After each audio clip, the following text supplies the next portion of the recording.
Happy midweek, guys. It's Wednesday again. Right, let's see. We're back out with these love oracles. It seems that we're doing this 2 days in a row. So let's see what we've got going on. Let's see what the message is today. Right, this... Oops. Let's just say. Right, okay. This is complete deception about you wanting a new partner. Why are you telling your friends and everybody that you don't want love and you're all right on your own and you can do this on your own and you don't need a man, you don't need a woman, you're all right on your own, you can't be bothered to give someone time to get to know them, you can't be bothered to go on the dating sites, and then it's deception, because I do think that you then go home and you're actually quite saddened with the fact, yeah, look, underneath, you deserve love. But instead, you retreat. You go in on yourself. You're like, oh, I'm just waiting for the perfect person to just knock on my door and say, I love you, and then I'm going to love them, and then it's all going to be good.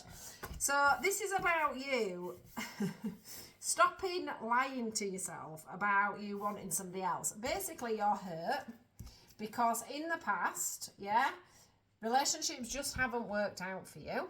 All right, or somebody has always unrequited you. So whether you've been with someone for a short period of time or a long period of time, you've ended up being left out in the cold by somebody. And so now you've got to this stage where you've stopped calling in your soulmate. You're not interested in anybody who's having playfulness with you, even reconciliations. Nope, not going back there. I've learnt my lesson. I'm not doing this anymore. But Spirit are saying to you, you need to look at that. You need to look at the reasons why you are rejecting love, why you're rejecting the prospect of love. Because actually what this tells me is that when you're at home alone, on a night time, you actually are lonely and you are actually craving love and you are actually craving attention and you would like somebody in your life. But what's happening is the fear of having somebody in your life, the fear of getting to know somebody, the fear of you, you know, like you just protect yourself with your friends. You're like, well, I'm all right because I've got plenty of friends. Well, you have got plenty of friends, but friends don't give you that emotional connection that a partnership would give you. You know, that stability, that fun, that protection, that hope, that, you know, the things that... sexual side. I don't know how you want me to put it. But that your friends can't give you that, and you are missing that. You are missing that part of life. You just don't want to admit it, because if you admit it, then you've got to put yourself out there and be vulnerable again. So, I mean, don't get me wrong, it's great that you're not wanting to go back to things that haven't worked out. That's healthy, that's wonderful, you know, that's a great thing. But also, it's not healthy not to want to call your own soulmates back in. You know, the people, and not to want to have a play and a bit of fun with a man or a woman. It's fun. It's fun dating. Get yourself out. Have some fun.